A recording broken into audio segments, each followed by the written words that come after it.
तुम देना साथ मेरा। अपराजिता के साथ बड़ा हादसा और रक्षित के सामने खुला गद्दार का राज लीगल पेपर्स को बचाने के चक्कर में गद्दार से भिड़ी अपराजिता के साथ होने वाला है एक बहुत बड़ा हादसा। वहीं दूसरी तरफ रक्षित के सामने खुलने वाला है ऐसा चौंकाने वाला राज जिसे जानने के बाद उसके भी होश उड़ जाएंगे। जी हाँ दोस्तों, सीरियल तुम देना साथ मेरा में इस समय हाई वोल्टेज ड्रामा देखने को मिल रहा है। और आने वाले एपिसोड में कहानी एक ऐसे मोड़ पर पहुंचने वाली है जहां रिश्तों के साथ साथ कंपनी का भविष्य भी खतरे में पड़ता नजर आएगा। आने वाले एपिसोड में सबसे पहले देखने को मिलेगा कि बोर्ड मेंबर्स एक बार फिर अपराजिता को प्रेजेंटेशन देने का मौका देते हैं। अपराजिता इस मौके को बिल्कुल भी हाथ से जाने नहीं देती और पूरी तैयारी के साथ बोर्ड मेंबर्स के सामने अपने नए कलेक्शन के सारे सैंपल पेश करती है। अपराजिता एक एक करके सभी डिज़ाइन और कलेक्शन के बारे में बताती है। उसकी मेहनत और प्रेजेंटेशन देखकर बोर्ड मेंबर्स भी काफ़ी प्रभावित नजर आते हैं। तभी बोर्ड मेंबर्स की तरफ से एक ऐसी बात सामने आती है जिसे सुनकर अपराजिता भी हैरान रह जाती है। बोर्ड मेंबर्स कहते हैं कि उन्होंने तो पहले ही अपराजिता को एक मेल भेजा था जिसमें साफ लिखा था कि उन्हें इससे पहले वाले कलेक्शन के साथ इस नए कलेक्शन को लॉन्च करना है। लेकिन जब अपराजिता को उस मेल के बारे में कोई जानकारी नहीं होती, तब सभी के बीच गलतफहमी पैदा हो जाती है। धीरे धीरे यह बात सामने आती है कि वह मेल किसी और ने नहीं, बल्कि कंपनी में मौजूद उसी गद्दार इंसान ने डिलीट किया था जो लगातार अपराजिता और रक्षित के रास्ते में मुश्किलें खड़ी कर रहा है। उसने जानबूझकर जरूरी जानकारी को छिपाया ताकि अपराजिता अपना काम सही समय पर पूरा न कर सके और कंपनी को बड़ा नुकसान हो जाए। हालांकि अपराजिता हार मानने वालों में से नहीं है। वह बोर्ड मेंबर्स के सामने अपनी बात रखती है और उन्हें भरोसा दिलाती है कि वह हर मुश्किल का सामना करते हुए नए कलेक्शन को समय पर तैयार करके दिखाएगी। बोर्ड मेंबर्स भी उसकी मेहनत और आत्मविश्वास को देखते हुए उसे एक और मौका देने के लिए तैयार हो जाते हैं। बोर्ड मेंबर्स कहते हैं कि अगर अपराजिता ये पूरा काम संभाल सकती है तो उन्हें कोई परेशानी नहीं है। उनकी तरफ से हाँ है और अपराजिता को कॉन्ट्रैक्ट के साथ साथ फंडिंग भी मिल चुकी है। ये सुनकर अपराजिता को थोड़ी राहत मिलती है, लेकिन उसके मन में एक सवाल जरूर रह जाता है कि आखिर कौन है जो बार बार कंपनी के काम में गड़बड़ी कर रहा है। अपराजिता को अब पूरा यकीन हो चुका है कि कंपनी के अंदर कोई ऐसा इंसान मौजूद है जो बाहर से सबका साथ देने का नाटक कर रहा है, लेकिन अंदर ही अंदर कंपनी को बर्बाद करने की साजिश रच रहा है। अब अपराजिता उस गद्दार को पकड़ने की कोशिश करने वाली है। इसके बाद कहानी में एक और बड़ा ट्विस्ट देखने को मिलता है। नए कलेक्शन की लॉन्चिंग के लिए पूरी टीम मिलकर काम करना शुरू कर देती है।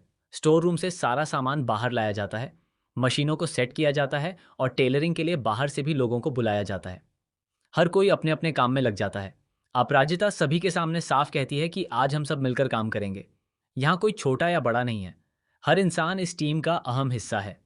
अपराजिता की यह बात सुनकर टीम के सभी लोग भी मोटिवेट हो जाते हैं। इसी दौरान रक्षित का एक अलग ही अंदाज देखने को मिलता है। रक्षित खुद को बॉस समझकर आदेश देने की बजाय टीम के एक सदस्य की तरह सभी की मदद करता नजर आता है। कभी वह सामान उठाता है, कभी मशीन सेट करने में मदद करता है और कभी टेलरिंग के काम को व्यवस्थित करता है। अपराजिता भी रक्षित का यह बदला हुआ अंदाज नोटिस करती है। एक तरफ कंपनी में सभी लोग नए कलेक्शन को सफल बनाने के लिए मेहनत कर रहे होते हैं, वहीं दूसरी तरफ असली गद्दार अपने अगले प्लान को अंजाम देने में लगा होता है। वह चुपचाप स्टोर रूम में पहुंचता है और सर्वर से दोबारा लीगल पेपर्स निकालने की कोशिश करता है। उसका मकसद सिर्फ पेपर चुराना नहीं होता, बल्कि उन लीगल पेपर्स का गलत इस्तेमाल करके कंपनी को कानूनी मुसीबत में फंसाना होता है। अगर उसकी यह चाल कामयाब हो जाती है, तो भारद्वाज कंपनी को बहुत बड़ा नुकसान हो सकता है और अपराजिता की सारी मेहनत भी बर्बाद हो सकती है। लेकिन गद्दार को इस बात का बिल्कुल अंदाजा नहीं होता कि अपराजिता उसके बेहद करीब पहुंच चुकी है। इसी बीच एक तरफ अपराजिता रक्षित और ईरा की सगाई का सपना देखती है। सपने में वह दोनों को साथ देखकर अचानक बुरी तरह डर जाती है। हालांकि कुछ ही देर बाद पता चलता है कि यह सिर्फ अपराजिता का सपना था, लेकिन यह सपना कहीं ना कहीं उसके मन के डर और उलझन को जरूर दिखाता है। वहीं दूसरी तरफ अपराजिता को कुछ जरूरी सामान की जरूरत पड़ती है और वह स्टोर रूम की तरफ चली जाती है। जैसे ही वह स्टोर रूम के करीब पहुंचती है, उसे अंदर से कुछ आवाजें सुनाई देती हैं। अपराजिता को शक होता है कि अंदर कोई मौजूद है। जब वो अंदर पहुंचती है तो उसकी नज़र एक ऐसे इंसान पर पड़ती है जो अपना चेहरा मास्क से छिपाकर लीगल पेपर्स के प्रिंट आउट निकाल रहा होता है। अपराजिता तुरंत समझ जाती है कि यही वह इंसान है जो इतने दिनों से कंपनी में गड़बड़ी कर रहा है।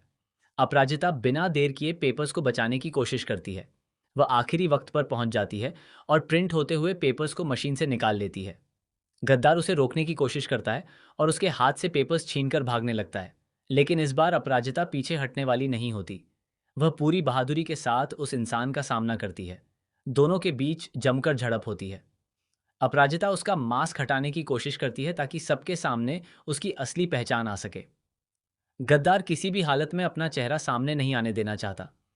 वह अपराजिता को पीछे धकेलता है और भागने की कोशिश करता है। इसी दौरान अपराजिता जोर जोर से चिल्लाने लगती है। उसकी आवाज सुनकर रक्षित भी वहां पहुंच जाता है। अब गद्दार बुरी तरह फंस जाता है।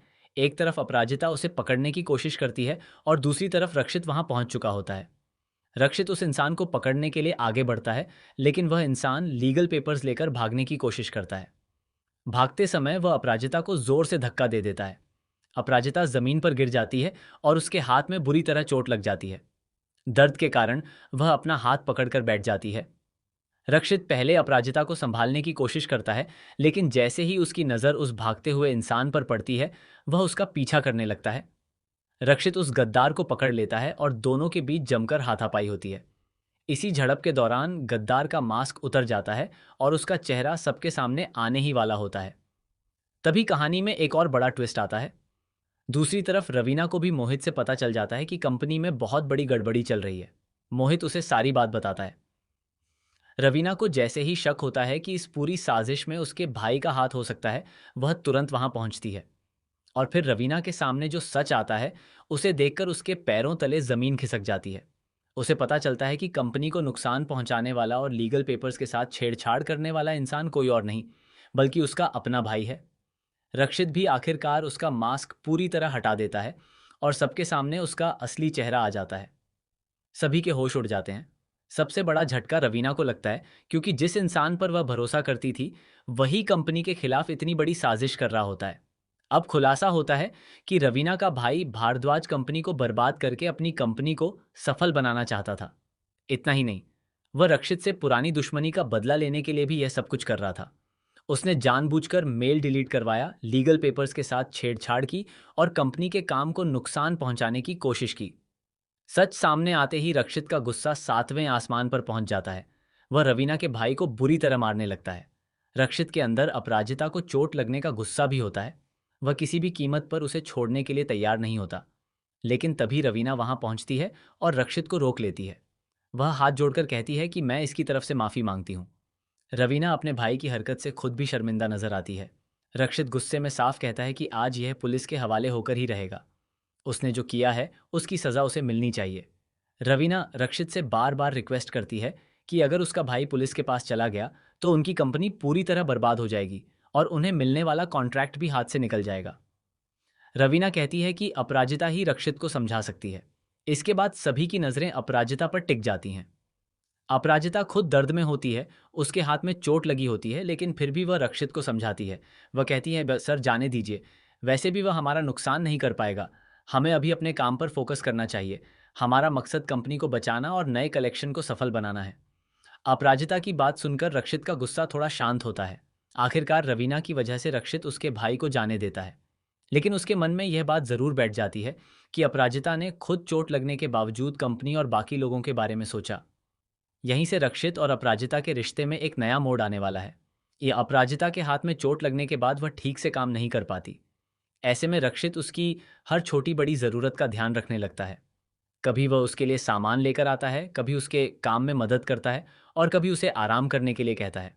अपराजिता भी रक्षित के इस बदले हुए व्यवहार को देखकर हैरान होती है। दोनों के बीच धीरे धीरे पुरानी नज़दीकियां वापस आने लगती हैं। रक्षित को भी एहसास होने लगता है कि वह अपराजिता से अब भी उतना ही प्यार करता है। लेकिन कहानी में अभी एक और बड़ा राज बाकी है। जिस इंसान का चेहरा सामने आ चुका है, क्या वह इस पूरी साजिश का असली मास्टरमाइंड है या फिर उसके पीछे कोई और भी है? क्योंकि जिस तरह से कंपनी के लीगल पेपर्स के साथ छेड़छाड़ की गई है, उससे यह साफ है कि इतनी बड़ी साजिश अकेले करना आसान नहीं था। ऐसे में आने वाले एपिसोड में एक और चौंकाने वाला खुलासा हो सकता है कि रवीना का भाई सिर्फ मोहरा था और असली साजिशकर्ता कोई ऐसा इंसान है जिस पर अपराजिता और रक्षित दोनों आंख बंद करके भरोसा कर रहे हैं। अगर ऐसा होता है तो यह खुलासा पूरी कहानी को एक बार फिर पलट कर रख देगा। साथ ही अपराजिता को यह भी समझ आ सकता है कि उसके आसपास रहने वाला कोई करीबी इंसान ही लगातार उसकी मुश्किलें बढ़ा रहा है। वहीं रक्षित का अपराजिता के करीब आना भी कहानी में नया ट्विस्ट लेकर आएगा। अपराजिता के हाथ की चोट की वजह से दोनों के बीच बढ़ती नज़दीकियां शायद पुराने प्यार को फिर से जगा दें। हो सकता है कि रक्षित जल्द ही अपने दिल की बात अपराजिता से कहने की कोशिश करे। तो दोस्तों, आने वाले एपिसोड में एक तरफ गद्दार का राज सामने आ चुका है, तो दूसरी तरफ रक्षित और अपराजिता के रिश्ते में भी एक नया मोड़ आने वाला है। क्या रवीना का भाई ही इस पूरी साजिश का मास्टरमाइंड है, या फिर इसके पीछे कोई और बड़ा खिलाड़ी छिपा हुआ है? क्या रक्षित और अपराजिता की बढ़ती नज़दीकियां दोनों को फिर से करीब ले आएंगी? और क्या अपराजिता के हाथ में लगी चोट की वजह से रक्षित उसके लिए अपने प्यार का इजहार करेगा? इन सभी सवालों के जवाब आने वाले एपिसोड में देखने को मिलेंगे। आपको क्या लगता है, इस पूरी साजिश के पीछे आखिर कौन हो सकता है?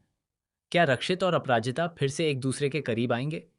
कमेंट करके अपनी राय जरूर बताएं।